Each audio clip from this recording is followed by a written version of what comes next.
حاجیوں کی تعداد کے لحاظ سے پاکستان دنیا میں دوسرے نمبر پر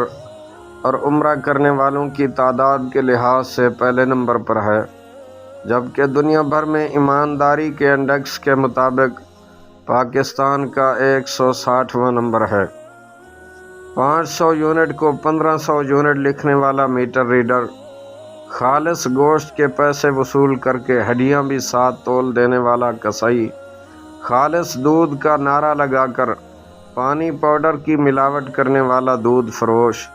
بے گناہ کے FIR میں 2 مزید ہیروئن کی پڑیاں لکھنے والا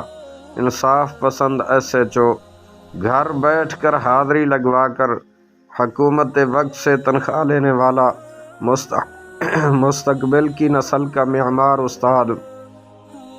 کم ناب تول کر دوسروں کا حق کم کر کے پورا پیسہ لینے والا دکاندار، معمولی سی رقم کے لیے سچ کو جھوٹ اور جھوٹ کو سچ ثابت کرنے والا وکیل، 10 روپے کے سودے میں 1 روپیہ غائب کر دینے والا بچہ، آفیسر کے لیے رشتہ لے جانے والا معمولی سا آفیسر کے لیے رشوت لے جانے والا معمولی سا چپڑاسی، کھیل کے بین الاقوامی مقابلوں میچ فکسنگ کر کے ملک کا نام بدنام کرنے والا کھلاڑی، ساری رات فلمیں دیکھ کر فجر کو اللہ اکبر سنتے ہی سونے والا نوجوان، کروڑوں کے بجٹ میں غبن کر کے 10 لاکھ کی سڑک بنانے والا MPA اور MNA، لاکھوں غبن کر کے 10,000 کے ہینڈ پمپ لگانے والا جابر ٹھیکیدار،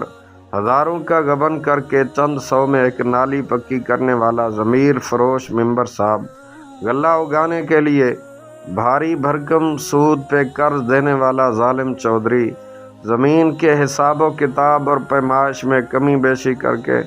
اپنے بیٹے کو حرام مال کا مالک بنانے والا پٹواری اور ریونیو آفیسر، دواؤں اور لیبارٹری ٹیسٹ پر کمیشن کے طور پر عمرہ کرنے والے ڈاکٹر، اپنے قلم کو بیچ کر پیسہ کمانے والا صحافی، خلاف شریعت رسوم و رواج میں شرکت کرنے والا اور بے دھڑک بلا وجہ ویڈیوز تصاویر بنوانے والا مولوی، جب ہر کوئی کشتی میں اپنے حصے کا سوراخ کر رہا ہو تو پھر یہ نہیں کہنا چاہیے کہ فلاں نے کشتی میں سوراخ مجھ سے بڑا کیا تھا اس لیے کشتی ڈوب گئی۔ سبھی قصوروار ہیں، سبھی قصوروار ہیں، سبھی قصوروار ہیں۔